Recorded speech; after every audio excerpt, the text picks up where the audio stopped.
जय श्री राधे। श्रीमद् भागवत सुधा सागर प्रथम स्कंद अध्याय 18। अध्याय 17 में महाराज परीक्षित द्वारा कलयुग का दमन नामक कथा प्रसंग श्रवण किया। अब आज के अध्याय में राजा परीक्षित को श्रृंगी ऋषि का शाप नामक कथा प्रसंग श्रवण करेंगे। सूत जी कहते हैं, अद्भुत कर्मा भगवान श्री कृष्ण की कृपा से राजा परीक्षित अपनी माता की कोख में अश्वत्थामा के ब्रह्मास्त्र से जल जाने पर भी नहीं मरे। जिस समय ब्राह्मण के शाप से उन्हें डसने के लिए तक्षक नाग आया, उस समय वे प्राण नाशक के महान भय से भी भयभीत नहीं हुए, क्योंकि उन्होंने अपना चित्त भगवान श्री कृष्ण के चरणों में समर्पित कर रखा था। उन्होंने सबकी आसक्ति छोड़ दी, गंगा तट पर जाकर श्री सुखदेव जी से उपदेश ग्रहण किया और इस प्रकार भगवान के स्वरूप को जानकर अपने शरीर को त्याग दिया।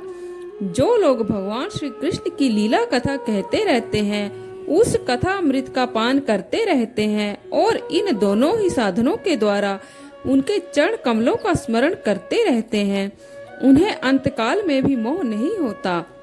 जब तक पृथ्वी पर अभिमन्यु नंदन महाराज परीक्षित सम्राट रहे, तब तक चारों ओर व्याप्त हो जाने पर भी कलयुग का कुछ भी प्रभाव नहीं था।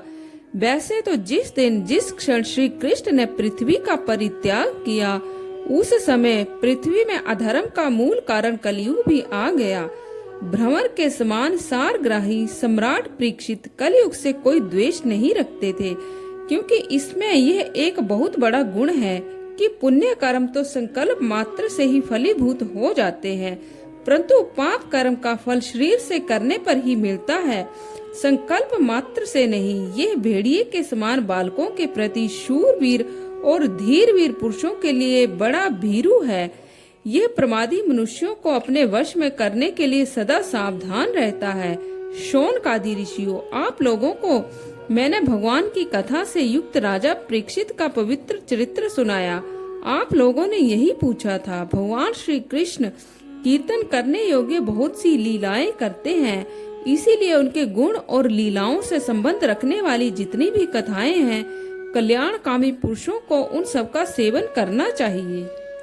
ऋषियों ने कहा, सौम्य स्वभाव सूत जी, आप युग युग जिए, क्योंकि मृत्यु के प्रवाह में पड़े हुए हम लोगों को आप भगवान श्री कृष्ण की अमृतमयी उज्जवल कीर्ति का श्रवण कराते हैं। यज्ञ करते करते उसके धुएं से हम लोगों का शरीर धूमिल हो गया है, फिर भी इस कर्म का कोई विश्वास नहीं है। इधर आप तो वर्तमान में ही भगवान श्री कृष्ण के चरण कमलों का मादक और मधुर मधु पिलाकर हमें तृप्त कर रहे हैं। भगवत प्रेमी भक्तों के लव मात्र के सत्संग से स्वर्ग एवं मोक्ष की भी तुलना नहीं की जा सकती। फिर मनुष्यों के तुच्छ भोगों की तो बात ही क्या है। ऐसा कौन रस मर्मज्ञ होगा जो महापुरुषों के एकमात्र जीवन सर्वस्व श्री कृष्ण की लीला कथाओं से तृप्त हो जाए। समस्त प्राकृत गुणों से अतीत भगवान के अचिंत्य अनंत कल्याण में गुण गणों का पार तो ब्रह्मा शंकर आदि बड़े बड़े योगेश्वर भी नहीं पा सके। विद्वान, आप भगवान को ही अपने जीवन का ध्रुव तारा मानते हैं, इसीलिए आप सत्पुरुषों के एकमात्र आश्रय भगवान के उदार और विशुद्ध चरित्रों का हम श्रद्धालु श्रोताओं के लिए विस्तार से वर्णन कीजिए। श्री सूत जी कहते हैं, अहो विलोम जाति में उत्पन्न होने पर भी महात्माओं की सेवा करने के कारण आज हमारा जन्म सफल हो गया, क्योंकि महापुरुषों के साथ बातचीत करने मात्र से ही नीच कुल में उत्पन्न होने की मनोव्यथा शीघ्र ही मिट जाती है। फिर उन लोगों की तो बात ही क्या है जो सत्पुरुषों के एकमात्र आश्रय भगवान का नाम लेते हैं। भगवान की शक्ति अनंत है, वे स्वयं अनंत हैं। वास्तव में उनके गुणों की अनंतता के कारण ही उन्हें अनंत कहा गया है। भगवान के गुणों की समता भी जब कोई नहीं कर सकता, तब उनसे बढ़कर तो कोई हो ही कैसे सकता है। उनके गुणों की यह विशेषता समझाने के लिए इतना कह देना ही प्राप्त है कि लक्ष्मी जी अपने पद को प्राप्त करने की इच्छा से प्रार्थना करने वाले ब्रह्मा आदि देवताओं को छोड़कर भगवान के न चाहने पर भी उनके चरण कमलों की रज का सेवन करती रहती हैं। ब्रह्मा जी ने भगवान के चरणों का प्रक्षालन करने के लिए जो जल समर्पित किया था वही उनके चरण नखों से निकलकर गंगा जी के रूप में प्रवाहित हुआ। यह जल महादेव जी सहित सारे जगत को पवित्र करता है। ऐसी अवस्था में त्रिभुवन में श्री कृष्ण के अतिरिक्त भगवान शब्द का दूसरा शब्द का क्या अर्थ हो सकता है? जिनके प्रेम को प्राप्त करके धीर पुरुष बिना किसी हिचकिच के देह गेह आदि की दृढ़ आसक्ति को छोड़ देते हैं और उस अंतिम परमहंस आश्रम को स्वीकार करते हैं जिसमें किसी को कष्ट न पहुंचाना और सब ओर से उपशांत हो जाना ही स्वधर्म होता है। सूर्य के समान प्रकाशमान महात्माओं, आप लोगों ने मुझसे जो कुछ पूछा है वह मैं आपको अपनी समझ के अनुसार सुनाता हूँ। जैसे पक्षी अपनी शक्ति के अनुसार आकाश में उड़ते हैं, वैसे ही विद्वान लोग भी अपनी अपनी बुद्धि के अनुसार ही श्री कृष्ण की लीला का वर्णन करते हैं। एक दिन राजा परीक्षित धनुष लेकर वन में शिकार खेलने गए हुए थे। हिरणों के पीछे दौड़ते दौड़ते वे थक गए और उन्हें बड़े जोर की भूख प्यास लगी।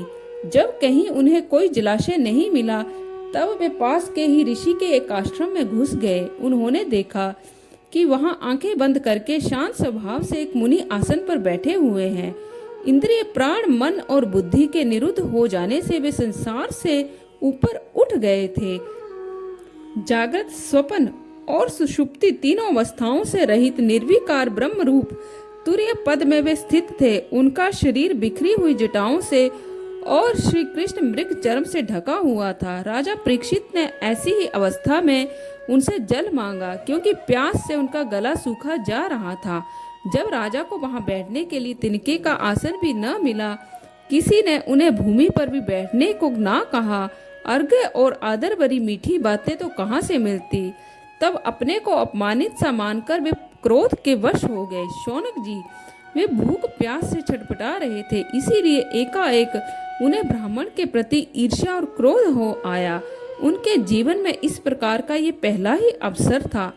वहां से लौटते समय उन्होंने क्रोधवश धनुष की नोक से एक मरा हुआ सांप उठाकर ऋषि के गले में डाल दिया और अपनी राजधानी में चले आए। उनके मन में यह बात आई कि इन्होंने जो अपने नेत्र बंद कर रखे हैं, सो क्या वास्तव में इन्होंने अपनी सारी इंद्रिय वृत्तियों का निरोध कर लिया है, अथवा इन राजाओं से हमारा क्या प्रयोजन है। यूं सोचकर उन्होंने झूठ मूठ समाधि का ढोंग रच रखा है। उन शमीक मुनि का पुत्र बड़ा तेजस्वी था।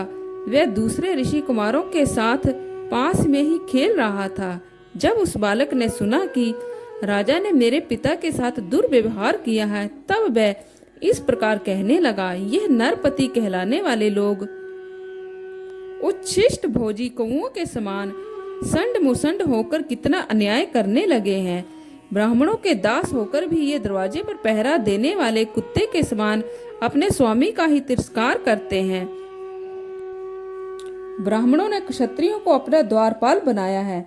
उन्हें द्वार पर रहकर रक्षा करनी चाहिए। घर में घुसकर स्वामी के बर्तन में खाने का उसे अधिकार नहीं है। अतएव उन मार्गगामियों के शासक भगवान श्री कृष्ण के परम धाम पधार जाने पर इन मर्यादा तोड़ने वालों को आज मैं दंड देता हूँ। मेरा तपोबल देखो।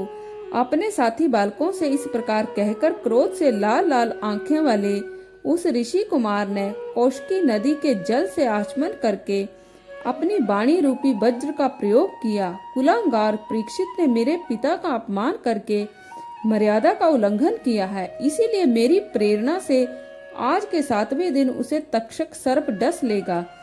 इसके बाद वह बालक अपने आश्रम पर आया और अपने पिता के गले में सांप देखकर उसे बड़ा दुख हुआ और वह दाढ़ बांध कर रोने लगा। विप्रवर शौनक जी, शमीक मुनि ने अपने पुत्र का रोना चिल्लाना सुनकर धीरे धीरे अपनी आंखें खोली और देखा कि उनके गले में एक मरा सांप पड़ा है। उसे फेंक कर उन्होंने अपने पुत्र से पूछा, बेटा तुम क्यों रो रहे हो? किसने तुम्हारा अपकार किया है? उनके इस प्रकार पूछने पर बालक ने सारा हाल कह दिया। ब्रह्म ऋषि शमीक ने राजा के शाप की बात सुनकर अपने पुत्र का अभिनंदन नहीं किया। उनकी दृष्टि में परीक्षित शाप के योग्य नहीं थे। उन्होंने कहा, ओह मूर्ख बालक, तूने बहुत बड़ा पाप किया है। खेद है कि उनकी थोड़ी सी गलती के कारण तूने उनको इतना बड़ा दंड दिया। तेरी बुद्धि अभी कच्ची है। तुझे भगवत स्वरूप राजा को साधारण मनुष्यों के समान नहीं समझना चाहिए, क्योंकि राजा के दुस्सह तेज से सुरक्षित और निर्भय रहकर ही प्रजा अपना कल्याण संपादन करती है। जिस समय राजा का रूप धारण करके भगवान पृथ्वी पर नहीं दिखाई देंगे, उस समय चोर बढ़ जाएंगे और आरक्षित भेड़ों के समान एक क्षण में ही लोगों का नाश हो जाएगा। राजा के नष्ट हो जाने पर धन आदि चुराने वाले चोर जो पाप करेंगे, उनके साथ हमारा कोई संबंध न होने पर भी वह हम पर लागू होगा, क्योंकि राजा के न रहने पर लुटेरे बढ़ जाते हैं और वे आपस में मारपीट गाली गलौज करते हैं, साथ ही पशु, स्त्री और धन संपत्ति भी लूट लेते हैं। उस समय मनुष्यों का वर्णाश्रम चार युक्त वैदिक आर्य धर्म लुप्त हो जाता है। अर्थ, लोभ और काम वासना के विवश होकर लोग कुत्तों और बंदरों के समान वर्ण संकर हो जाते हैं। सम्राट परीक्षित तो बड़े ही यशस्वी और धर्म धुरंधर हैं। उन्होंने बहुत से अश्वमेध यज्ञ किए हैं और वे भगवान के परम प्यारे भक्त हैं। वे ही राजऋषि भूख प्यास से व्याकुल होकर हमारे आश्रम पर आए थे। वे शाप के योग्य कदापि नहीं हैं। इस नासमझ बालक ने हमारे निष्पाप सेवक राजा का अपराध किया। सर्वात्मा भगवान कृपा करके इसे क्षमा करे। भगवान के भक्तों में बदला लेने की शक्ति होती है, परंतु वे दूसरों के द्वारा किए हुए अपमान, धोखेबाजी, गाली गलौज, आक्षेप और मारपीट का कोई बदला नहीं लेते। महामुनि शमीक को पुत्र के अपराध पर बड़ा पश्चाताप हुआ। राजा परीक्षित ने जो उनका अपमान किया था, उस पर तो उन्होंने ध्यान ही नहीं दिया।